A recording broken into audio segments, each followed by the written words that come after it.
Γεια σας. Σήμερα θα πούμε ένα πολύ ωραίο θέμα με αφορμή μια κοπέλα έγκυο που με πήρε και έκλαιγε και θα συζητήσουμε για το πότε πρέπει να ανησυχούμε για τις κινήσεις του μωρού ανάλογα με την εβδομάδα εγκυμοσύνης.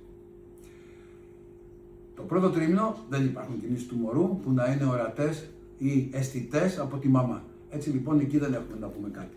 Το δεύτερο τρίμηνο, περίπου προς το τέλος του δεύτερου τριμήνου, στις 18 με 20 εβδομάδες, ξεκινάνε οι μαμάδες να ακούνε τα πρώτα τσιμπηματάκια από το μωρό τους. Από εκεί και πέρα λοιπόν υπάρχει ένας δείκτης που μας οδηγεί στο πόσο καλά νιώθει και αισθάνεται το μωράκι μέσα στην κοιλιά της μαμάς του. Καταρχήν να πούμε ότι το μωράκι είναι μέσα στην κοιλιά της μαμάς σε ένα σκοτεινό υγρό περιβάλλον και που φιλτράρει τους ήχους, που αρχίζει να τους ακούει μετά τις 25 εβδομάδες περίπου, και οι κινήσεις του γίνονται αισθητές, όπως είπαμε, ξεκινά να γίνονται αισθητές από τις 18 με 20 εβδομάδες. Από εκεί και πέρα αυτός είναι ο δείκτης που θα μας οδηγεί για το πόσο καλά νιώθει αυτό το μωράκι μας εκεί μέσα. Μαμά, είμαι καλά. Η μαμά, αρχίζω να μην νιώθω καλά. Πώς το καταλαβαίνει η μαμά? Πολλές μαμάδες παίρνουν τηλέφωνο και σου λένε: Άρη, δεν το έχω ακούσει το μωράκι μου τώρα από το πρωί. Τι ώρα είναι τώρα? Είναι μεσημέρι. Καλά, της λες, μη στεναχωριέσαι, φάε κάτι, πιάσε ένα ποτήρι νερό και θα το ακούσεις. Αυτά κοντά στο τέλος του δεύτερου τριμήνου. Και σταδιακά αυτό γίνεται. Το μωράκι σε αυτό το δεύτερο τρίμηνο δεν έχει την ικανότητα ούτε τη δύναμη να περάσει τα κοιλιακά τυχώματα το χτύπημά του και να γίνει αισθητό άμεσα. Έτσι λοιπόν κάποια από τα χτυπήματα ακούγονται. Έτσι λοιπόν δεν είναι συνεχόμενα τα χτυπήματα σε αυτό το δεύτερο τρίμηνο, αλλά είναι περιοδικά. Στο τρίτο τρίμηνο το μωράκι πια έχει περάσει τα 2 κιλά, είναι αρκετά δυνατό ώστε ένα χτύπημά του, μια κλωτσιά, να μπορέσει να νικήσει τα κοιλιακά τυχώματα και να το νιώσει η μαμά σαν κίνηση. Τις κινήσεις του μωρού τις χωρίζουμε σε μεγάλες κινήσεις που αφορούν την κίνηση όλου του κορμιού μέσα στη μήτρα, σαν να βολεύεται κάποιος στο κρεβάτι, ή τις μεμονωμένες κινήσεις των χεριών, ποδιών, με κλωτσάει, μου κουνάει το κεφάλι. Πόσες πρέπει να είναι τελικά αυτές οι κινήσεις? Οι βασικές κινήσεις του μωρού μέσα στην ημέρα πρέπει να μιλάμε για 10 ολοκληρωμένες κινήσεις. Αυτό θέλω να το κρατήσετε όλοι στο κεφάλι σας. 10 ολοκληρωμένες κινήσεις. Όχι 10 χτυπηματάκια, λίγο το χεράκι, λίγο.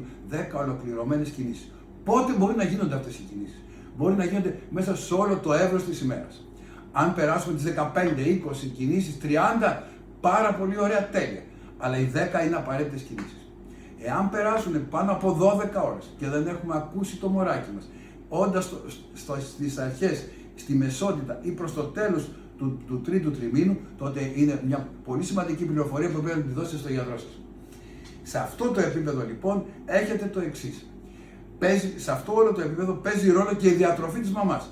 Μια γυναίκα που έχει πάρει αρκετά κιλά, που τα κοιλιακά τυχώματά της είναι αρκετά πιο ισχυρά από τα μιας πιο αδύνατης γυναίκας, κάποιες κινήσεις θα τις ξεφεύγουν. Έτσι λοιπόν μπορεί να τις χάσει στη διάρκεια που να μετράει, μέσα στη διάρκεια της ημέρας. Επίσης, οι γυναίκες μπορεί να μπλέξουν μια κίνηση του χεριού με μια ολοκληρωμένη κίνηση. Ποιες είναι οι ολοκληρωμένες κινήσεις? Ολοκληρωμένες κινήσεις, είπαμε, είναι αυτές οι μεγάλες κινήσεις που κάνει το μωράκι.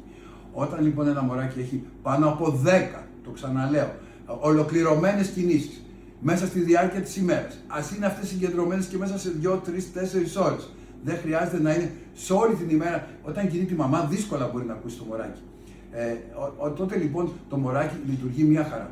Έτσι λοιπόν οι μαμάδες ανησυχούν και καταφεύγουν στο γιατρό τους, στη ΜΕΑ του γιατρού τους ή τέλος πάντων στο νοσοκομείο για ένα καρδιοτοκογράφημα ή για ένα υπερηχογράφημα όταν δεν έχουν ακούσει το μωράκι τους πάνω από 18 με 20 ώρες.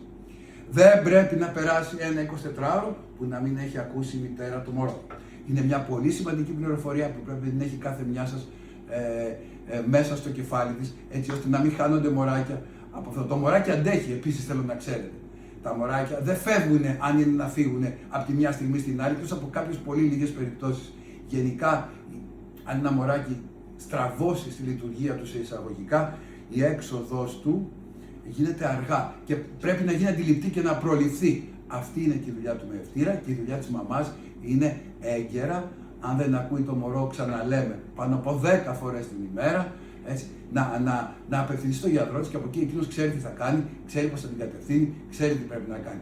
Τελικά, τι σημαίνει? Δεν πρέπει να ανησυχούμε.